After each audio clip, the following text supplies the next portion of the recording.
siya.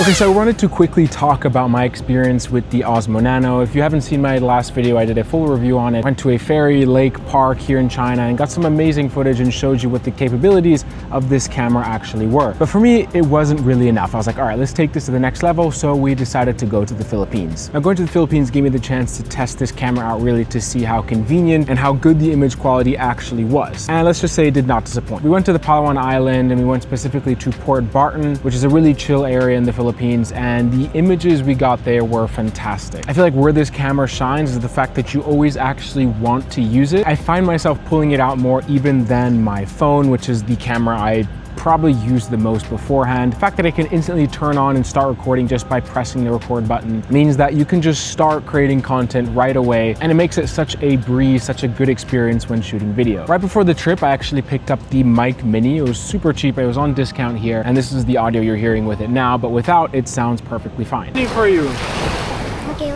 Of course, you helped us with this beautiful castle. You helped us with this. Oh, it's okay. You've done enough. That's okay. Yeah. Thank you. Good job. You can go play. Okay, he's going in the water with Ah. I mean, I would have just... Okay. And he's gone? We got scammed? So yeah, we shot multiple days. I only had to charge it a few times where I'd charge just the main dock and let the dock charge the actual camera as I was going from location to location. All in all, I didn't have to worry about space or battery life, because then when we get to space, it has 64 gigabytes built in internally, or you can get the Pro version with 128 gigabytes. The full 64 gigabytes lasts over an hour in the 4K 25 frames per second, and I rarely find myself shooting 1 hour straight. The longest I'll shoot straight is like 2 or 3 minutes, and even for this talking head video, I'm pretty sure the longest I'll get to is about 20 minutes. And then at any moment, I could just connect it back to the dock and have these shots offload onto the SD card, which was a 256 gigabyte card, and then go back to filming. All in all, with the entire trip, all the shots I got, I did not fill up the 256 gigabyte card. I think I offloaded twice, shooting at about 140 gigabytes in the 4 days of shooting constantly. So let me show you a bit of what we got.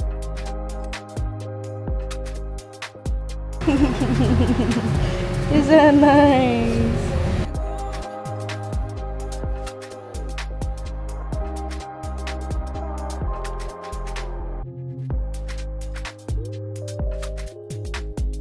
I also did bring the GoPro 13, and the underwater shots there were absolutely remarkable. Some of the best underwater shots I've ever even seen from a GoPro. Now, the Osmo Nano does work underwater, but you can't go with the dock.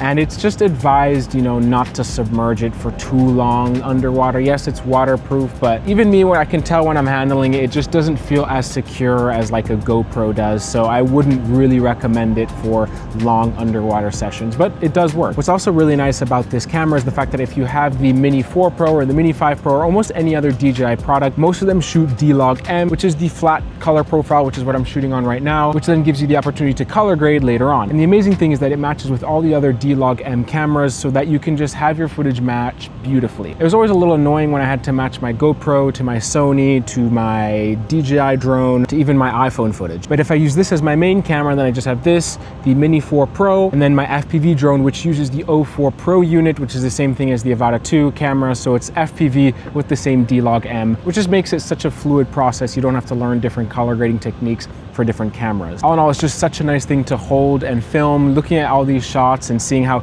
amazing the dynamic range is, the colors are, not really having to worry about what's in focus, not having to really worry about what's in frame because it has a beautiful wide angle, just makes this camera really convenient. But I do think that this camera was released now because they are getting rid of the sensor that's in this camera, which was in the Action 5 Pro, or should I say that is in the Action 5 Pro. I'm assuming they put the rest of the supply of their sensors into this camera to sell the last bits of this sensor so that soon they can actually release the Action 6. Now, some people say it's going to come out this month. I asked someone at DJI, he said it's going to come out in October. I asked someone else, he said it's going to come out next year. Some people say it's going to be November, December. Some people say it's early January. I'm quite optimistic it'll come out this month. I really hope so. And because I really love this system, I'm definitely going to get the Action 6 Pro. It's expected to have a larger sensor, more resolutions and frame rates, which are all welcome, which would accompany this camera super well, making it a great experience overall. I've really enjoyed using this camera so much. If you're on the fence about getting it, definitely get it. It is basically an Action 5 Pro, but smaller. If you're worried about overheating, I live in Shenzhen, China, tropical weather, super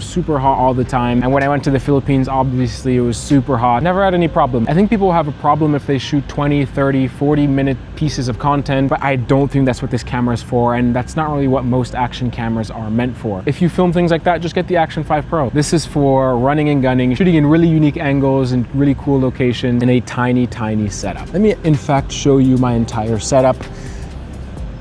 I have you guys right here on my Ulanzi TT5 II. A lot of people asked about this in my last video, what I use as my main tripod. This thing is amazing because it collapses down to be really small, but then can be extended out to be really long, longer than I actually need. And again, you can then leave the dock and just take the camera out like this and continue filming like this without any problem. The dock's over there, not even thinking about it. Audio's coming from here, and it's just such a crazy setup. So thank you guys so much for watching. I'll see you guys in the next video, probably when the Action 6 comes out, if it comes out soon. If not, I'll update you guys about my life in China. See you guys in the next video. Peace.